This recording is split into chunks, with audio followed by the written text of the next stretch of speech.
go. Welcome. I'm going to let you guys do your introductions.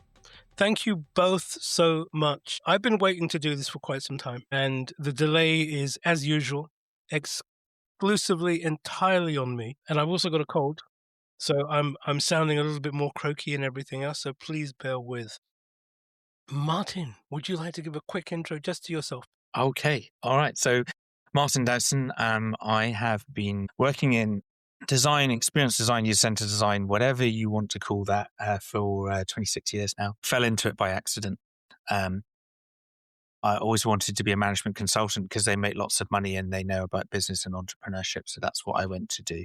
But I'd studied psychology at university, having failed at completing anything around computer science and artificial intelligence because it was too hard. And when I got to Accenture, I discovered that I found management consulting quite boring, but found a bunch of people who were pretty cool and all had ologies, sociology and human factors. And we were stuck in a corner of the Accenture offices around about the 2000s, testing websites before Accenture launched them with people, controversially. Humans. Wow. Real humans, and asking them, how's that going? Can you use this? Can you get done what you need to get done? And then, we'd invariably find that it was hard for them to do that. It wasn't really easy for them to do that. I mean, we'd have to go back and tell delivery managers that I know you're launching in 3 weeks, but maybe you might want to make some changes. And they got pretty tired of being told that 3 weeks before launch. And they said, what could we do differently? Which was the magic question. So we were given the remit to design Sainsbury's online shopping from scratch. From the beginning, in 6 weeks, we went from blank sheet of paper with our creative partners, AKQA, with a team of people who were doing research, information architecture, UX design, graphic design, as we called it then. And we had everybody in a war room together over 6 weeks, and we had customers in every other day, from proposition through to final UI. And when we handed that over to the delivery team, they had 50% less change requests during their delivery than they'd ever seen before. And we actually delivered the design that we had laid out. It was for Accenture to understand what it meant to actually do human-centered design and deliver that with business value, on brand for the clients, quickly, rapidly, human-centered. And that was it. That was my first big project in the first year and a half of my consulting life. And I've never looked back since. Psychology gave me the research background. Research gave me the understanding of UX patterns, my natural curiosity towards all that. And then I built my career from there to, UX doesn't answer everything. So some of it's in the business model and the operating model, went to service design. Helping people change that, get me into design leadership. And and that's where everything that came from there, that's where it started. Crikey. I know that's an incredibly concise summation. So thank you for that. Yeah, I just did the origin bit and then skipped over the next 20 years. Jose, you're also joining us on this episode, and this is the first time that I'm actually having two guests at once. So it's such an honor, genuinely, to have both of you to try and share a conversation with. Let me just get that in there before I get too wrapped up in some kind of rabbit hole. But Jose, over to you, sir. Thank you, Joel, and thank you to the audience for their engagement. We hope that you find some good golden nuggets in this conversation. Well, in contrast with Martin, my background is in industrial design. However, when I went to grad school, I asked my advisor, what should I do? And my advisor said, what do you want to do? So I started doing what I knew what to do: packaging, furniture, and then consumer electronics. And then when I went into consumer electronics, I realized there was something inside of them that powered the interaction with the actual human, which was the software part, not just the hardware part. And then I never looked back. So my entire career has been in the software design part of things, even before industrial design recognized interface design as a design and as an industrial design discipline. So my background is in enterprise technology and management consulting. So my mid-career, not my beginning of career, was with Accenture and McKinsey, in contrast with Martin. And And then the last third of my career has been with Fortune 50 organizations, basically building teams from 0 to 1, instilling some of the business rigor and discipline that the design teams need to be taken seriously within organizations. In the last basically year and a half, I have rebooted my consulting practice, and I'm working directly as a strategic advisor to and partnering with chief design officers and global heads of design, primarily in financial services, but basically helping them solve critical problems in their organizations. And it's been quite the journey across many different industries, many different size of teams, many different climates. From before remote work was a thing, working with distributed teams around the globe, to the high growth and high compression of the pandemic, to the instability of economic uncertainty that we are now navigating under. So that kind of gives you a super high level summary of my experience. Again, incredibly concise summation, because I've admired both of you from afar. I think, and keep me honest here, I think I actually met both of you firsthand, face to face, at some kind of tech circus event. Yeah, Yeah, it will be. leading I'm sure. the Business by Design, the Yep. now defunct conference, Yes. unfortunately. Well, Business it's by coming.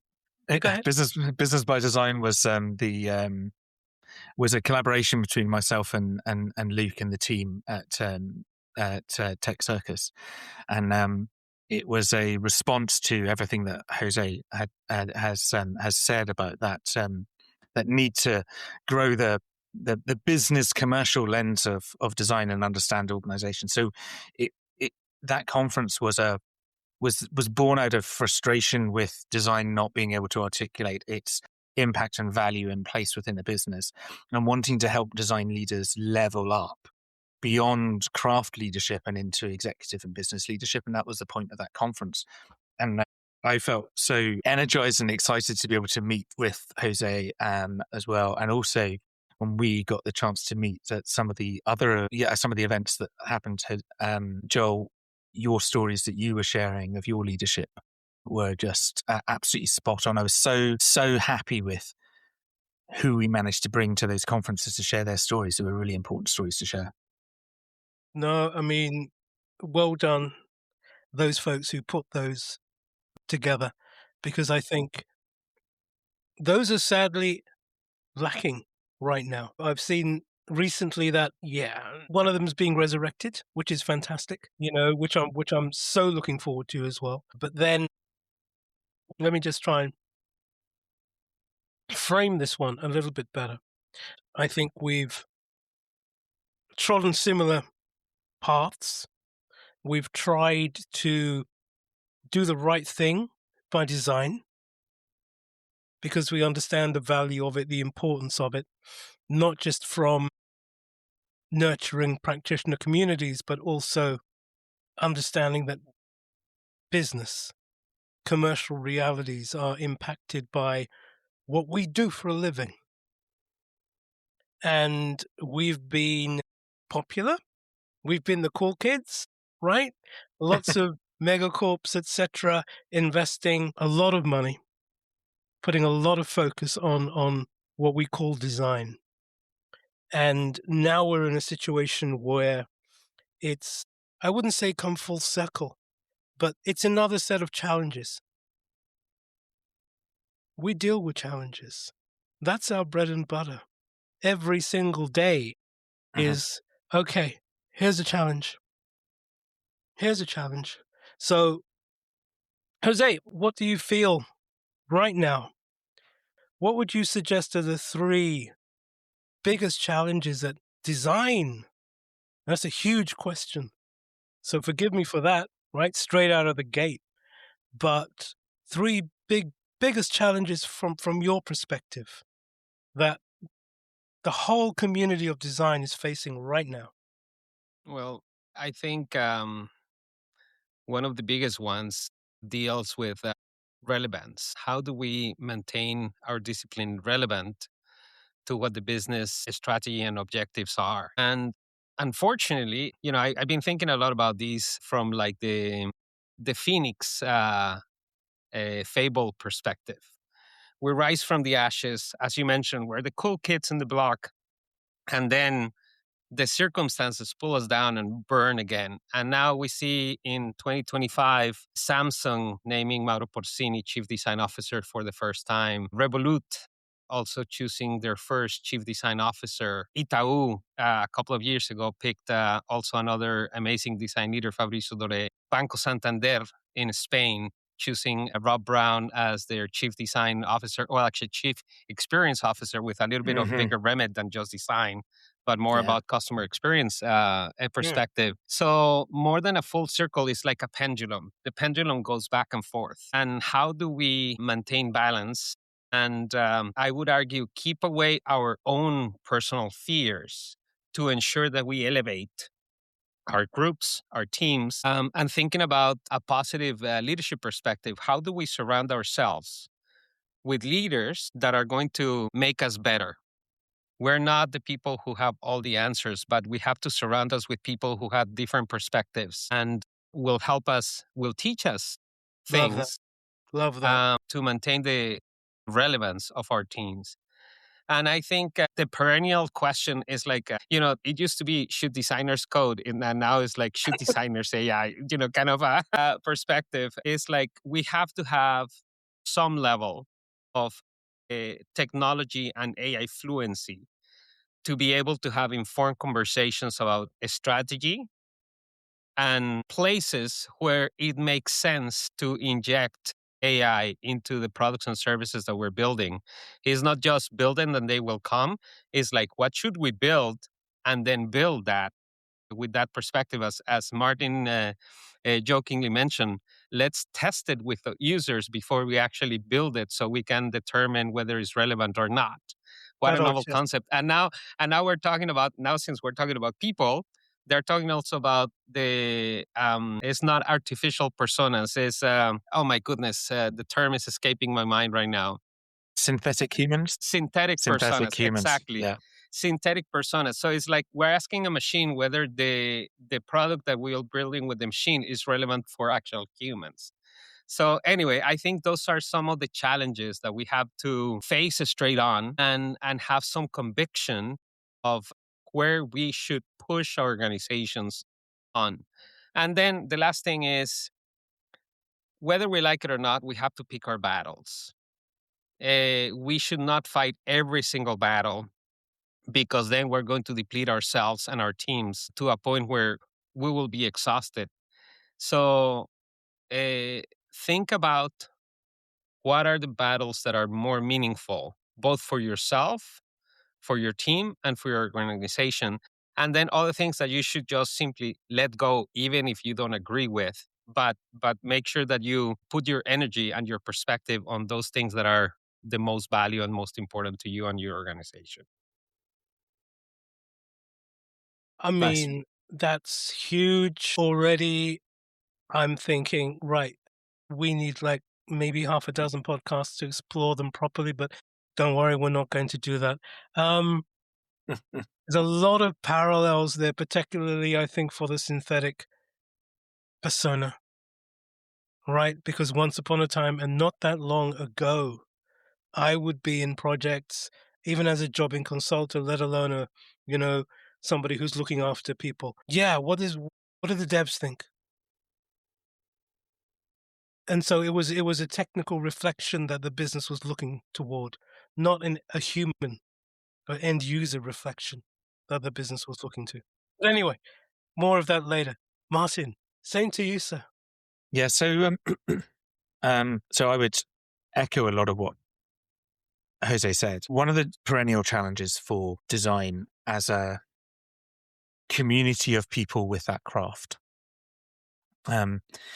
is some of the intrinsic motivation and orientation that we have as designers to the kind of problems that we want to try to solve. And the problems that we want to try to solve are inherently human problems. And it is the value that we bring It's part of the value that we bring to an organization is that orientation. Because there has been this theory of business that goes, if you solve a customer's needs, then you have a business to run. But we are also very systems level viewing people. We see the connections between things a lot more. We see and feel beyond the rational decisions that orient a lot of the way that business works, whether that's real or not. We can talk about economies and economics and whether it is actually rational or not. But we have this connection to what it means to be human. And so we feel way beyond the mechanics of the business model. And I think that for the last 10 years, there has been a definite move where a lot of design teams have felt like, what is it that we're actually doing and the impact that we're actually having? And in the 2000 to 2015, there was a lot more orientation towards, I love what design do because they're trying to help me understand how to connect with humans with these great new ideas, because everything was new ideas that were building. And design had a great opportunity to help with that, and it did. As business began to rationalize down more to, okay, that was all fun and games, but actually it's costing quite a lot and the economies are really hurting me. And I actually need to have a much better margin ratio going on here. Business moved away from believing that if you just design for customers, you will be profitable. And shareholders and the venture capital market and the private equity market have been driving business towards growth at all costs. And we had this moment where we thought sustainability might help everybody orient back round again, but the world is topsy-turvy around that right now. So designers have been fluctuating along this journey. And again, I really feel like I want to have this connection with purpose for what I do and trying to hold that alongside the purpose of the companies that I work for and what we're being asked to do. So you will find yourself as a designer in one of a few different spaces. If your early careers, I'm going to put you to one side for a second because it's the beginning of your journey. But mid-career, you will most likely find yourself somewhere in production. That what you're doing is production for the company. And if you're very lucky, you'll be in a team who are producing new growth areas, or the company that you're working for is a lot more aligned around that sense of purpose. But the vast majority of corporate work, company work, even startup work and VC-backed work is about that commercial agenda to grow. And I think we really struggle with that right now. So how do you navigate that? And I think that's the challenge for designers in this world right now. How do you navigate that? Understanding where you are in your career and what you can learn the most from that. There's huge amounts to learn from being in production. Get close to what the business is trying to do and achieve and why and how design adds value to that. Mm-hmm. You will not save the world in your production job. But please don't ever let go of that connection to that purpose. Because when you get into some of the leadership roles, we need, as a design industry and design leaders, to help companies find their way back to there is a connection between your role as a company in society and the impact that has, and our need as a society to develop a more sustainable future. And design has a role to play inside that. Jose was mentioning technology, do designers dev, do designers AI. That, Jose, that's industrial design 101. Understand the materials of production. Do you need to, as a designer, if you're in that production world, you should be designing with AI. You should be using all the tech that's going on. This is table stakes now for you to be able to have the conversation that Jose was saying, was that when do we do that and where do we use it, right? And because these are the materials of production, rightly or wrongly, in business right now. You can rail against it, but unless you are literally given a remit by a company that says, should we, shouldn't we, it's not your job. So get in and use it and understand it so that you can be ready for those conversations about when the right time to use something is. So yeah, I mean, I'm just building on a lot of what Jose said, I think, but from a slightly acknowledging the space we feel in as designers, The thing is, I can see both of you. Right? When this episode shortly, I hope, gets distributed, it's going to be audio only for now. But I'm looking at both of you, and you're both beaming. You are both smiling. This is such an exciting space Yeah. because it's playing, it's experimenting, it's whether you played with Lego, whether you played with plasticine, whatever it was, you got somebody in your class got a new toy. Show me. And as kids, you do. And then everyone goes and everyone plays. And everyone kind of learns. And you have your ups and downs and, give it over here, give it over there, blah, blah. But for me, there's a parallel there with it was the same when 8-bit computing got domesticized. Mhm. And if you were lucky, you had a Spectrum or a Commodore, Yep. Yeah. whatever, a VIC-20, a BBC, whatever, right? And so we have gone through that because we were fortunate. Mhm. Then the internet came and we went through that because we were fortunate. Yeah. And now we've got this new toy to play with. And what I'm seeing, there's an awful lot of binary observations, particularly in the usual online echo chambers, right? We all know which ones. Yeah.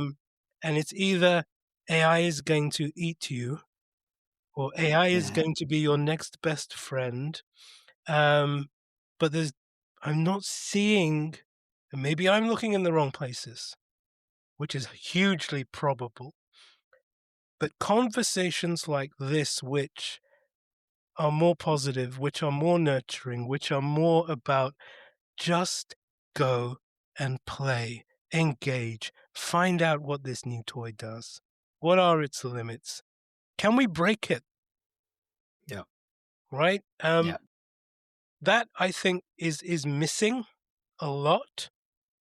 Do you think that's missing, or am I just So I wrong? think I'm going to just reinforce the same thing about playing, and so not just about this new material of production and new way of making things happen in the world, but also a positive note about that sense of disconnect that some designers have with their purpose and the purpose of the role and the job or the company that they're working with. Again, I would say live it, experience it, Definitely. because we're in cycles. So if you jump out of the uncomfortable space, trying to always be in the comfortable space or to always be in the inspiring space, you will have no learning about understanding when these cycles change and how they change and how you might have influence. And in terms of your ability to have impact later as a leader, if that's what you want to do, and lead through impact, you need to experience some of these cycles. I've worked for all sorts of companies doing all sorts of things, and it helps me have a far better conversation with a company about what do you really want to do and where can design help.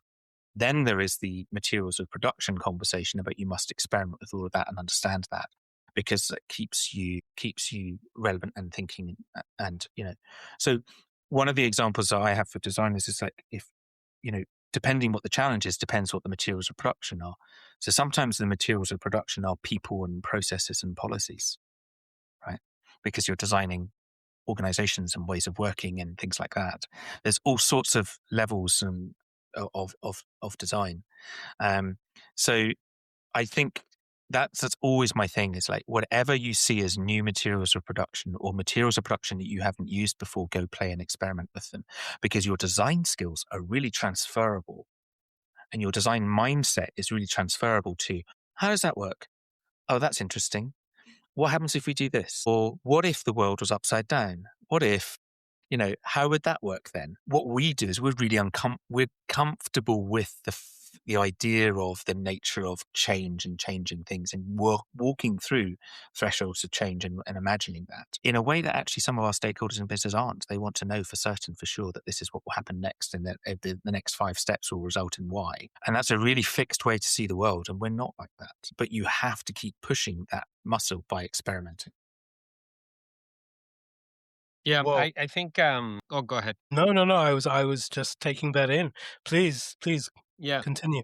I think I'm going to share this anecdote. Exactly a year ago, I had a conversation with a good friend of mine who's leading a particular area of design inside an organization, an enterprise tech organization. There were about 4 or 5 design leaders with him. They get the mandate from the CEO. We are an AI first company. One of his peers says, it's not going to impact me or my team. On the other hand, he says, what tools do we need? What kind of training do we need? What kind of learning do we need? And he started embarking in the learning and experimentation process. 6 months later, his team was presenting real use cases to the board and to the CEO, while the other leader, the one who said there's no impact on me, got basically eliminated from the role.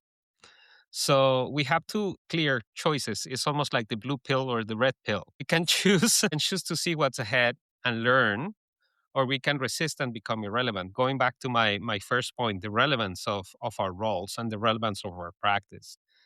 And the situation is very clear. Martin just mentioned we have to understand the materials that are in front of us. Highly regulated organizations have a little bit more restrictions, but they have in turn either developed their own tools or built heavily secured environments for people inside their organizations to learn and Mhm. experiment and use their own models and use their own data. So our excuses to not learn, get out of our comfort zone and embrace experimentation in these environments are becoming less plausible. And I'm going to connect it with one thing that you mentioned at the top of the episode, Joel, about the high investment in design. Historically, we have been giving some runway, but when we have faced cycles of hypergrowth, many times those cycles of hypergrowth have been faced with less runway, lower time runways to demonstrate impact. We're in a similar situation right now, and even worse, because now the expectation is not in 6 months you're going to show me something. It's like in 6 weeks or in 6 days you're going to show me something. So the patience and the tolerance within the organizations because of these false or real expectation that AI is going to compress cycles on everything, the leeway for demonstration of impact is much smaller. Mhm. So one of the things that I have been working on over the last 3 years with within in-house teams and with my consulting practice is manage growth. Let's make sure that we have a controlled growth of our teams Excellent. because we don't want to be caught up in the in between that we have to hire 100 people and then we have to cut 30 or 40 because we couldn't demonstrate the impact that our team would have. So how do we control our growth while at the same time demonstrating the impact that we have to have in these new conditions with these new materials that are facing our practice right now? For sure. I agree. I mean, the other thing that goes alongside with that, Jose, I think with managed growth is understanding, and this is a repeated kind of theme from like 5 or 6 years ago, which is what is it that you need a team with role titles called design to do? And what is it that you need to change about how you work inside an organization that you could learn from design? So I feel like we need a bunch of skills to be spread across an organization. Like right now, people need to understand a lot more about how to use AI across an organization. I've always felt like people should have a far better understanding of things like what it means to take a customer-oriented view of a journey, for example. Journey mapping to me is a skill that should be widely democratized within inside an organization, not held on tightly to by service designers. Having exposure to customers and understanding users and their needs is something that should be widely done by lots of people, which is not the same as having the skill to do a really good depth interview with somebody to uncover deep insights and needs. But the harder you hold on to these things that you think define design, right? Then when those periods of hypergrowth come, you go, like, I need people that do just that. You hire lots of them, right? But what you haven't done is spread any of that skill out there. And you get these peaks and troughs all over the place versus an organization that understands the value of these very design-oriented type approaches and therefore the depth of value in the people that have those specific disciplines. And so that kind of the cycles are much more, the peaks and troughs are smoothed out a lot more.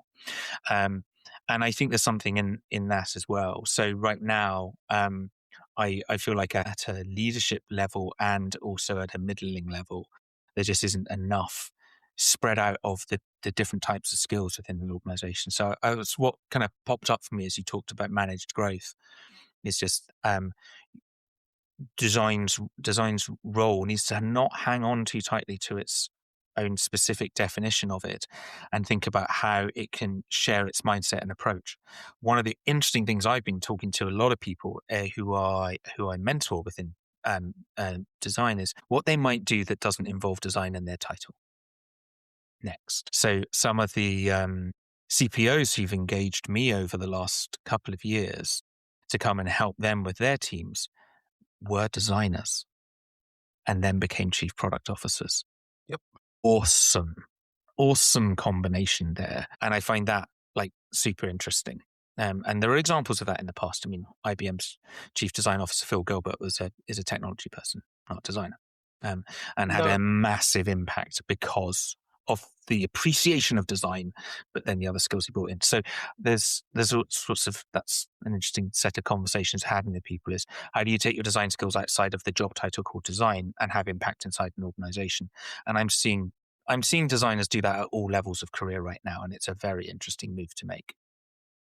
Couldn't agree more with both of you. It's interesting you mentioned Mr. Gilbert, IBM fame. Yeah, he recently came out with, all of you lovely people who are disregarding design right now. Oh dear. Yeah. Think again. Yeah. I'm paraphrasing. Yeah. But when someone of his undeniable stature makes those comments, Mm-hmm. I think they're incredibly important. But then it's up to the rest of us to figure out a way. And one thing that I'm really appreciating from listening to both of you firsthand now is the importance of understanding the ecosystem that you are in, Mm-hmm. right?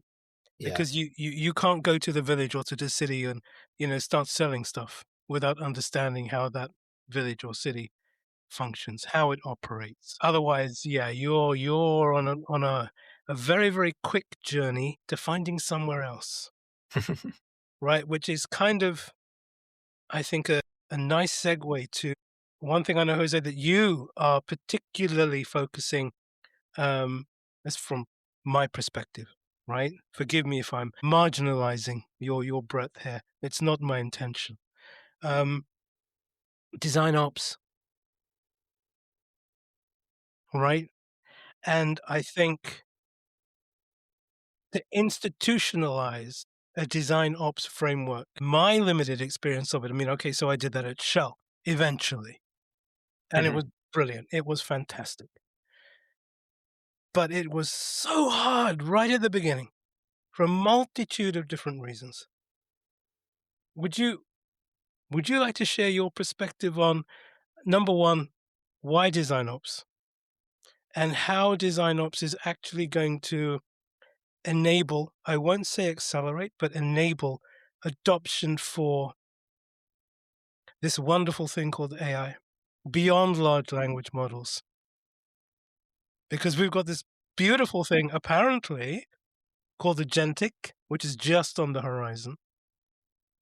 So I know, again, that's a huge question. Forgive me, but yeah, I got two huge brains in the room with me, so I'm taking advantage of it. Well, I'm going to start with the leadership perspective first, and then I'll dig into the operations point of view. And Martin, I think I think the three of us have had exchanges about design leadership. But if Yes. you're a design executive and you're coming to an organization with a preconceived version of what is needed without understanding what is really needed, you're going to have an opportunity to inflict pain and insert chaos into an already chaotic organization. And unfortunately, some executives think what work in A place will work in the B place. The conditions and the context are so critical. So that is the first thing. So your perspective about leadership as a whole and how we need to understand the context in which we're operating in. And bulldozering through is not exactly it. Anyway, so now going back to design operations, I have had the opportunity to build design operations practices from 0 to 1 in multiple organizations, primarily Fortune 50 orgs. But in every situation, I have had to come in with a curiosity and open mind perspective. What are the signals? What are the pains? What are the opportunities? And then think about, okay, what should the approach be? I'm going to give you three quick, couple of liner cases. So, one, management consulting. The approach was growth through temporary staff. So, what do we need to do? Develop the relationships with purchasing, with legal, with compliance to make sure that we have the partnerships and the structures in place to rapidly be able to engage staffing firms to give us the talent that we need. Approach number one, contracts, purchasing, staffing partnerships. Situation number two, come into the large financial services organization and the people problems are like popping up left and right. One of them was onboarding. I called the onboarding week one technology hazing week. So it was clear that Okay. there was a lot of friction in that situation. So we needed to create a quote unquote onboarding program. So it was a people focused perspective. The engagement from a culture perspective was really low in comparison to the rest of the organization. So we needed to create a lot of programs that engage people, a lot of for example, engaging leadership updates and Q&As with the leaders to make sure that we were able to get the bulk of the team engaged with understanding what we're doing, what impact we're creating, and things like that.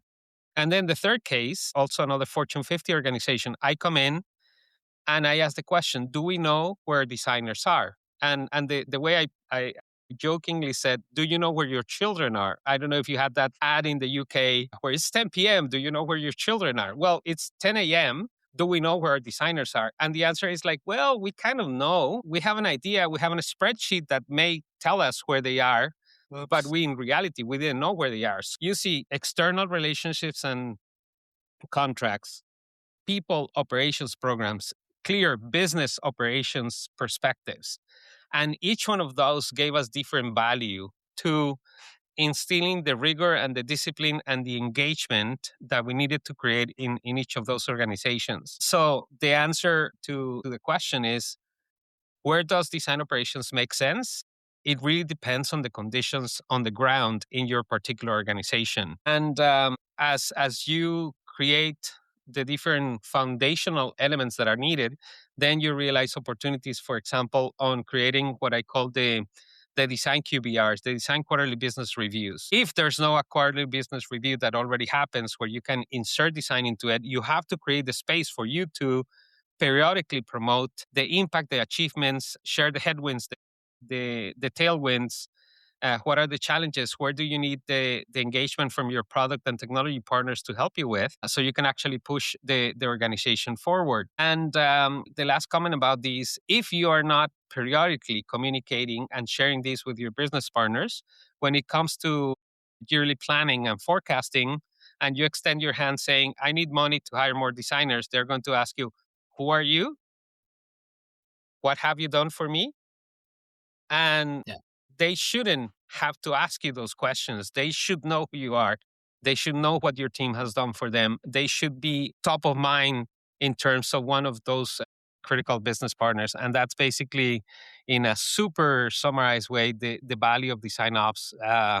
As I call it this week, the right-hand person for the design executive in an organization. Yeah, I mean, it's really the chief of staff function. If you want to borrow from some other thing, if you've got that size of scale of organization, then a design ops and its capability it can be like your chief of staff, or that extends a little bit more beyond that. You mentioned, Joel, about where design ops can be helping, especially in relation to AI. I think you were asking about that as well, Mhm. and At that stage, there's a lot that design ops, all right. I wish we could get back to kind of design management as a term, frankly. Design ops came from because somebody started doing DevOps. DevOps was DevOps. helping tech get really enabled. And so design ops came in next. And then product ops borrowed it. Product ops went, oh, if they've got design ops, then we'll have product ops, you know. But at the end of the day, design management. What are the things that also enable design? So the very, very first place that every design team should be looking at to be understanding AI is around their design systems.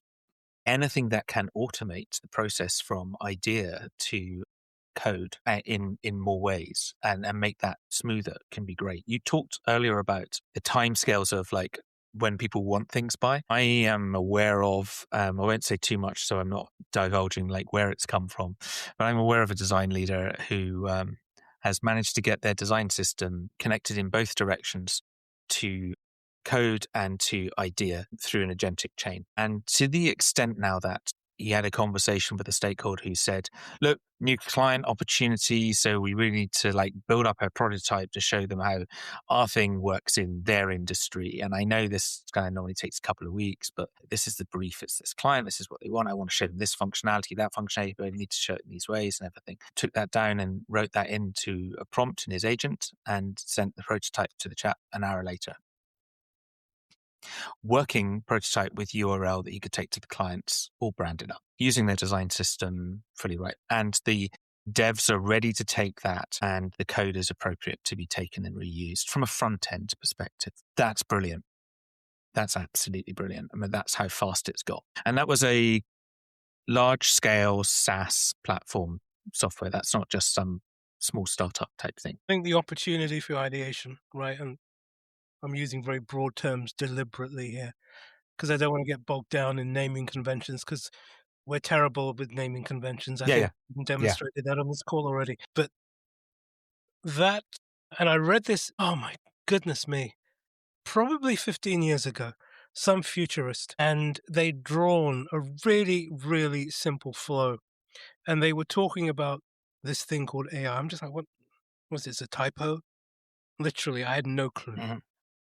But now it's becoming incredibly relevant. And it was like a conical funnel, right? And the broader aspect of it was that was the ideation space.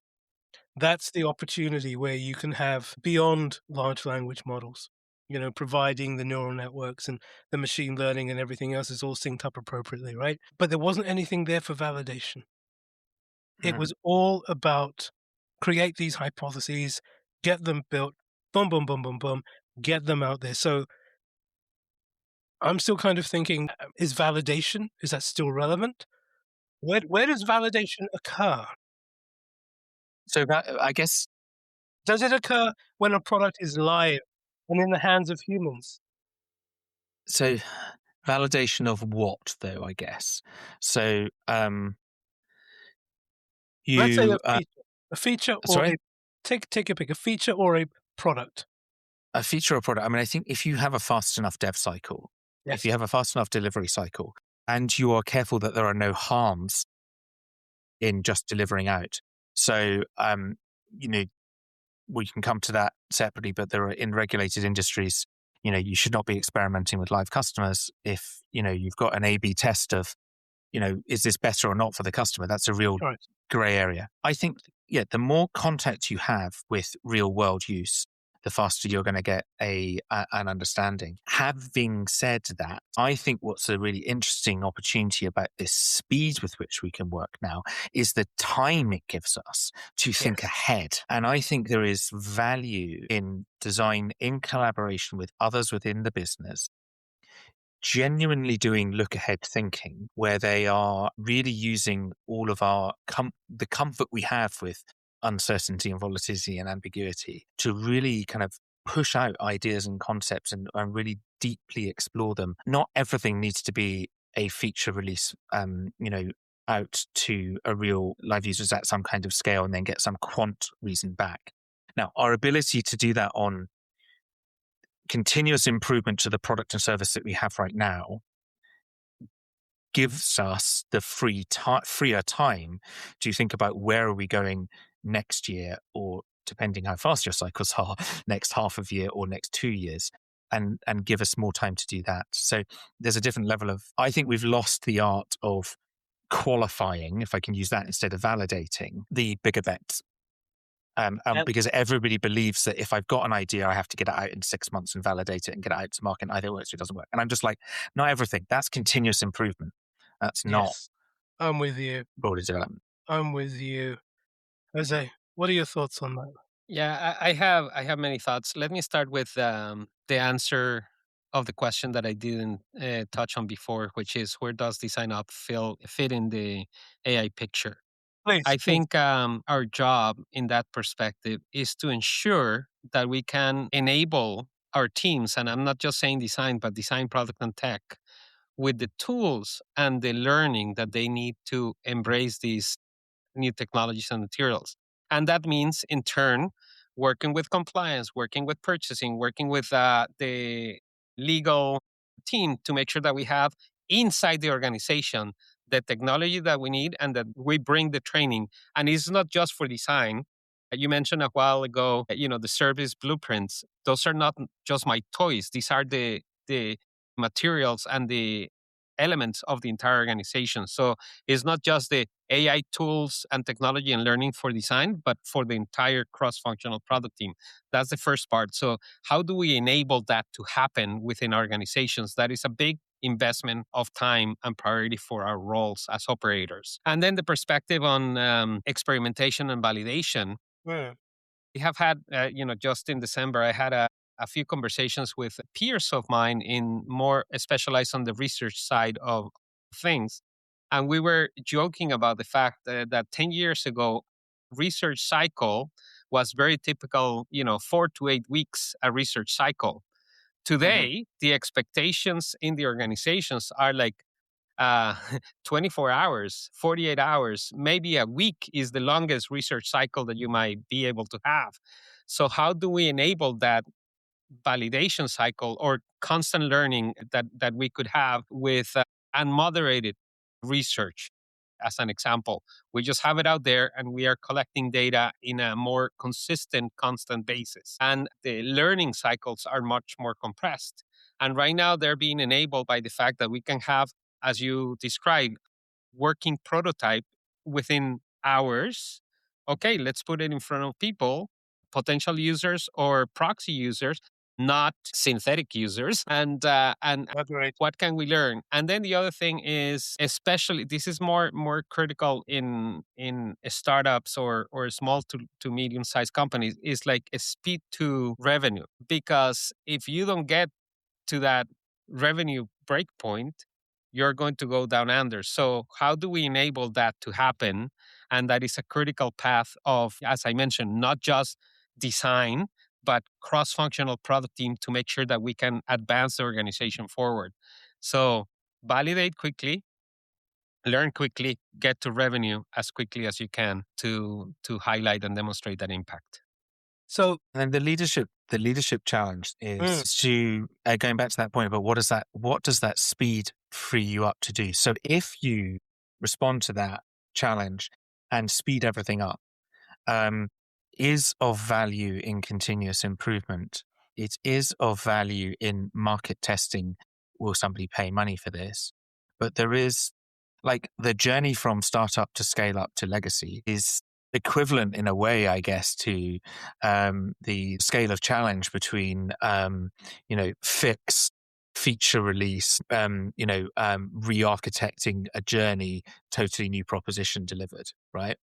Um, um, I would not want to be doing, proxy users, unmoderated testing, rapid 1 day turnaround, um, as the only thing that I've done if I'm launching a big bet. Of correct. course not, right? So a lot of design teams are getting stuck in the production cycle and not elevating their work beyond the production cycle. And that is the challenge for leadership. So as you free up this capacity, make sure that you're giving your teams the headspace to then go and think what's next and where do we go. And And that should be of value to product leadership. I was just, that we talked about design ops, DevOps, and there's also this thing called product ops. A product organization designs products and delivers them, or services. I don't mind what you want to call it. So there should only really be design ops and delivery ops. Product design ops, product delivery ops. That's really interesting, because then what you're talking about is product as the overarching theme behind what you're designing and delivering. So now we're talking about actually one of the melded skill sets around product and design leadership, right? Product leadership and design leadership, or product design leadership. So I think there's an interesting melding of skill sets there that we should be looking at. Because what Jose was talking about there was, as you were talking about the role design ops could play there, I said that is of use to everybody. That's actually enabling everybody, but people don't see design as the thing that enables everybody. So depending what your organization is, you might be able to find that you lean some of this stuff into, actually, maybe we need to merge our product and design ops together, because actually what we're really doing here is, let me merge a bit of your product ops into delivery ops and a bit into your design ops. This is the discovery part of product. This is the delivery part of product, and ops going in there. My perspective, this is squarely leading into organizational design, right? Because you've got so many consolidations, right? And I think that's a good thing. Where the ambiguity for me still exists is about how artificial intelligence is actually being utilized to deliver that commercial revenue. Sure, it's quicker. It does things quicker. Fine. Which things? And how I think this is really, I think it's a really interesting one, because the overarching promise of the industry around this machine learning technology that they are calling AI is some kind of like massive problem solving the world's, everything, and or some huge automation theme, right? Whereas if you really dig into a lot of the conversations, you're finding the value that coders and developers are getting out of it is as a co-development companion, right? So there's human in the loop all the way along. And I suspect it's the same for most of my design colleagues would say the same thing as well, that it's a companion tool there.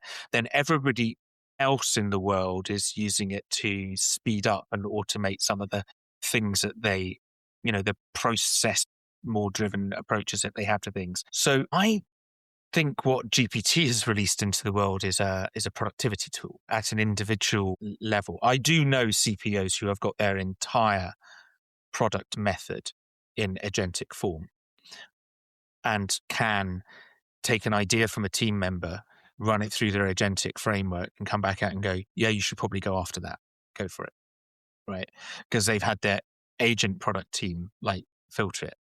And I know seriously senior people who have freed up 50% of their week by doing that. Now using 25% to play more golf and 25% to do more ideation in their companies. But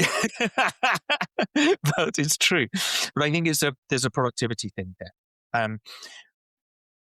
But your question was like, how much is AI actually delivering on this? I think we are yet untested as to how much you can leave to an automated process, right? And have truly automated. And the next question is, how much would you want to? Because there's still a lot of hype over the fire and forget accuracy, right? That's what I'm seeing in practice. I'm actually actively working with automations around AI in both product and design. I'm actively working on this stuff, and honestly, it's hit and miss.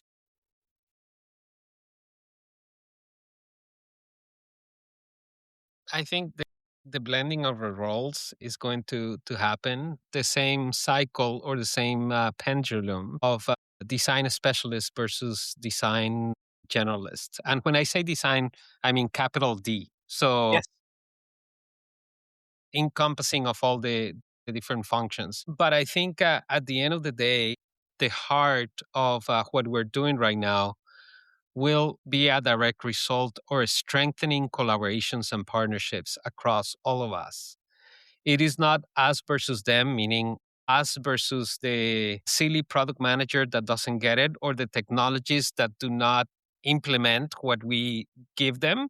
It is about how can we partner and collaborate more effectively so each of us can bring our own strengths to the table and deliver on the either the promise or the expectation from the business.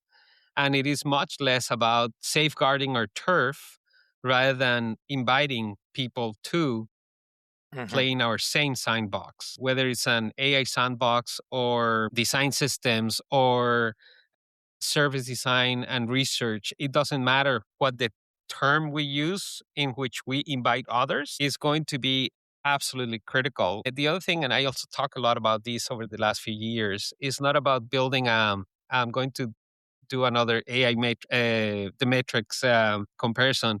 Is Go not for about it. hiring a whole bunch of Mr. Smiths, people that look like you, that have the same background, that come from the same organizations that you have been working with or studying with.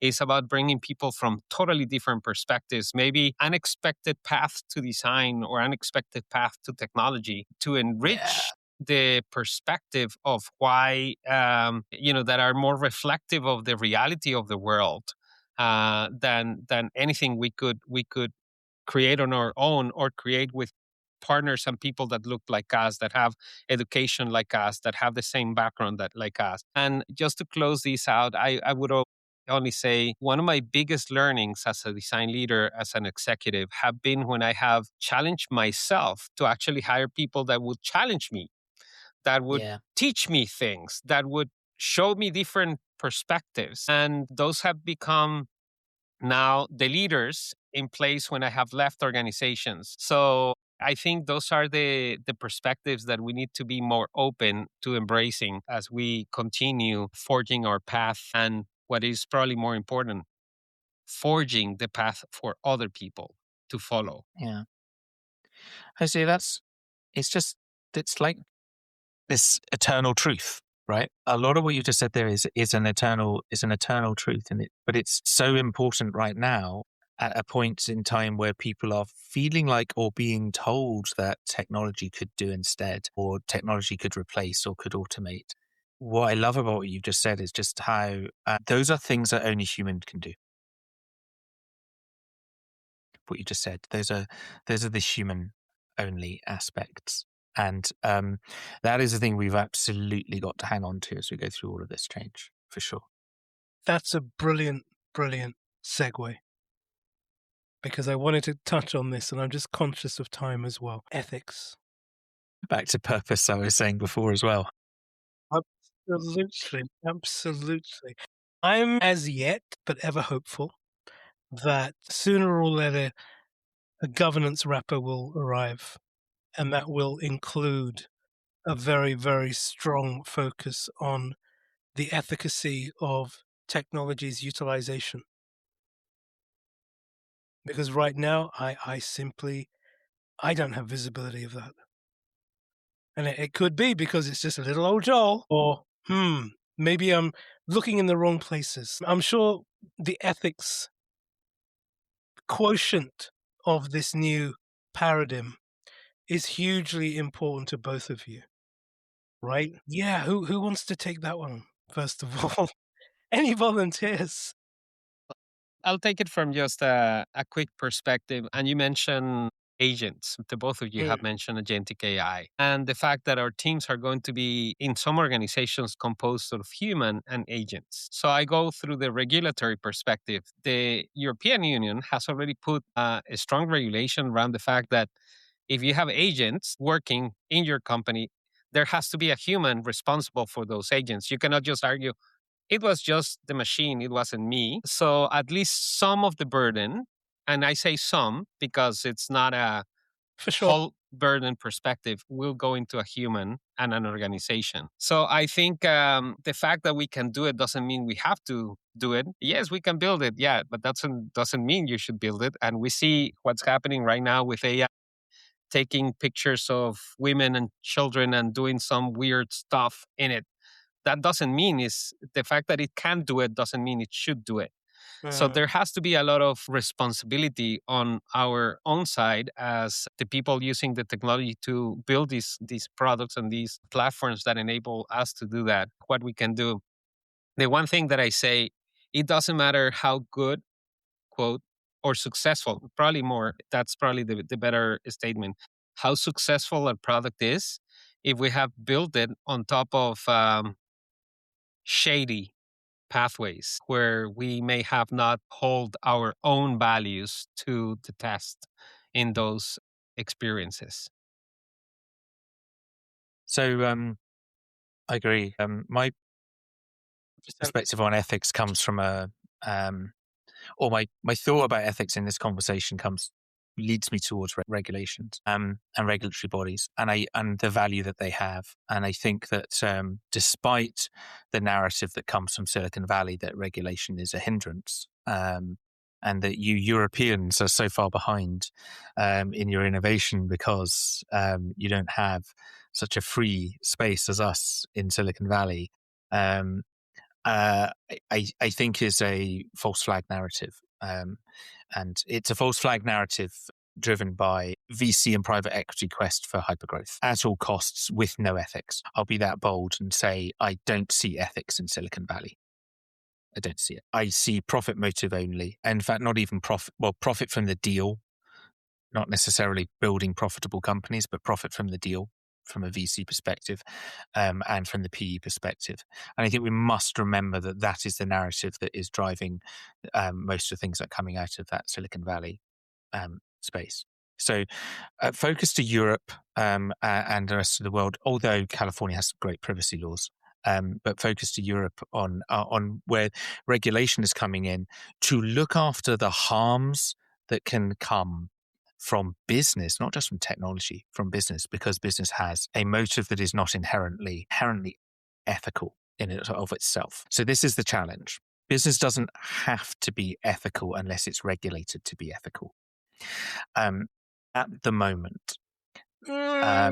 So the origins of businesses were to solve needs for people, but since the 70s have become to serve the needs of shareholders, and regulation keeps them in check. What's interesting about the way that regulation is changing now is it is very outcomes driven, right? And it's very principles based now. And Consequence so management. this becomes super interesting because if I can't show you that a decision was made with customer outcome in mind and prevention of harm in mind, then I am at fault. It doesn't matter what the outcome was. I am not compliant if I can't show you that approach in that way. So that means you need to build up all these mechanisms inside to be able to do that. That means you have to work on your technology being transparent and the decisions happening inside it to be transparent. And there is not as much stopping us doing that as we think, except for the narrative about I need to move faster and get my returns more quickly. It is possible. It is a matter of collaboration and alignment around what those goals and outcomes are. So I watch for principles-based, outcomes-based regulation. I think financial services is doing a great job. Health is trying to quite a bit. The energy industry from a consumer market perspective in the UK at least has done. And then privacy and consumer rights are making moves in the right direction. And I think all of these things will force companies. I do a lot of work personally in the consumer duty space within financial services. And I've been in the depths of this for the last couple of years. And it is going to be transformative of how organizations, financial services organizations, at least in the UK, Ireland, and Europe, actually operate. If I can just add to that, I mean, I agree with both of you, right? Obviously. But if I put a traditional CX lens on this, awareness, number one. How do you move from awareness to engagement? And then from engagement into operability, and then you've got all of the support cycles in between those. So for me, the brilliant advantage of this new technology paradigm is it is accelerating everything. But then surely consequence management has to be accelerated as well. Yeah. Yeah. Which I So think echoes basically what both of you have said, unless you yeah. want to disagree. No, I agree. I agree. I think it is that and interesting you talked about awareness. So I think it's Kenneth Bowles who wrote Early Doors, actually did some great work and wrote a book about ethics. He's a kind of technology and design ethicist who I follow a lot. He's got some really great perspectives on this. And actually it was a debate between him and an optimization expert that I was referencing on that A/B testing and harms. I was chairing once with him.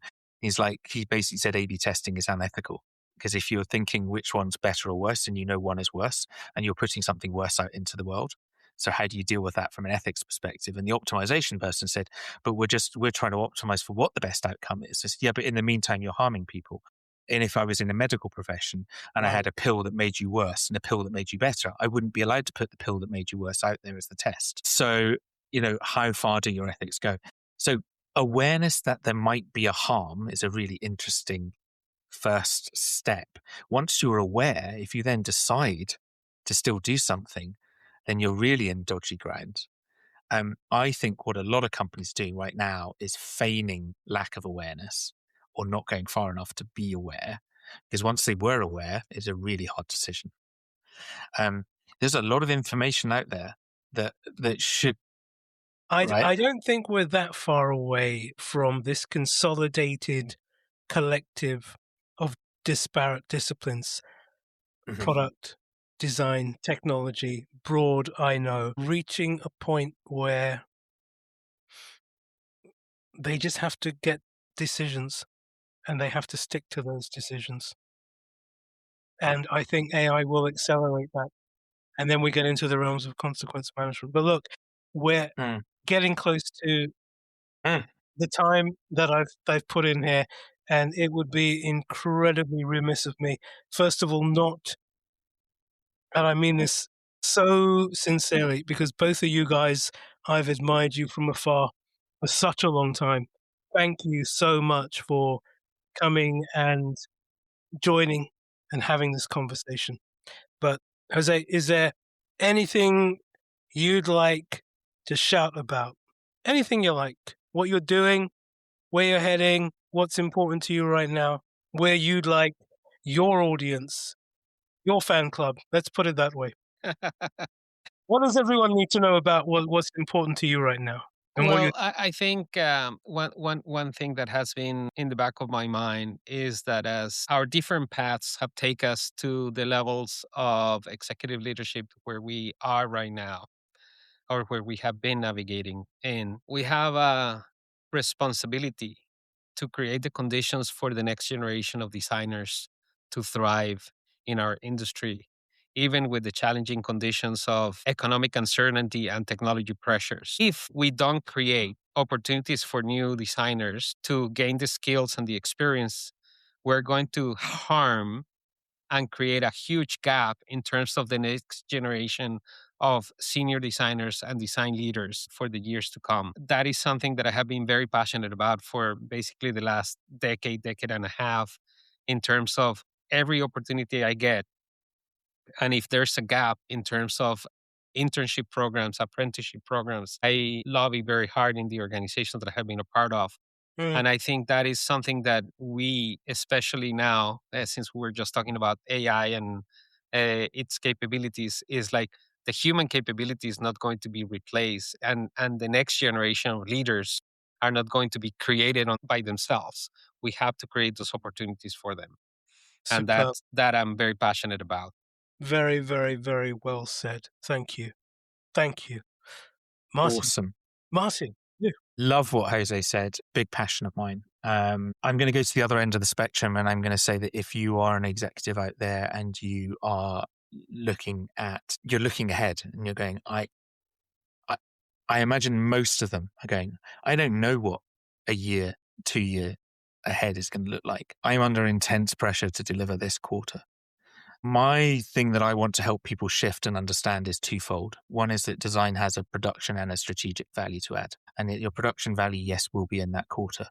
but you're missing a trick if you don't understand how it can help you from a strategic perspective. And secondly, the thing is that actually that space beyond this financial year, it is incredibly important in times of volatility, uncertainty that we're going through right now. It is incredibly important to have a look ahead at that. And that isn't innovation. That is a space that, that I try to work in my clients with, I call the liminal space. It's this threshold of change where things haven't changed fully yet, but they're going to, but you've definitely left the old world behind, but you haven't got the new world. That space is a space that designers are incredibly comfortable in. And they have skills and mindsets that they can share with you as an executive team. They can build your skills up as an executive team to be able to cope with that liminal space. And I think that's where execs and leadership teams inside organizations are missing the value of design, because they're looking at what it does for production and not understanding how it can help them strategically. And that's the thing I most want to help people with, because I believe that if we can shift that mindset at an executive level inside organizations, all the other things that we were talking about are going to start to line up. Is they're going to start to see the connection to long-term purpose in an organization, long-term strategy, and the difference between production level and strategic level work, and how they can mix their skill sets across people, where the depths are of value. And that's what I'd like to try and encourage and see more of. But of course, it's only going to be possible to have all of that if we also create the spaces that Jose talked about, so these things come together. It's everyone's responsibility. Okay, that is very, very clear. We're entering a phase of consolidation and simplification, huge automation, huge personalization. That all of those things, design helps with, and design can enable. Right? And my last observation on this: if leaders of organizations are not considering the fundamentals of design leadership and design practice, now you really are missing a trick when you're considering what your advised market cap is going to be in a year's time. And it is going to be that quickly. Anyway, there we go. There's a whole nother topic. Brilliant. Let's jumping off point. At the beginning, we could spend weeks, months, but yeah, we're very kind people. We're not going to do that to one another, and I'm very grateful. And that's wonderful. This has been fantastic. Thank you both for being so generous with your time and your observations and your candidness. I think it's going to add a huge boost to the Communal Garden design community. Whether you're at school and you're thinking, crikey, should I be switching my course? Whether you've just qualified and you've got tremendous debt and you're thinking, okay, what do I do now? Or if you're switching careers, or whether you're, whatever the definition is of a design leader.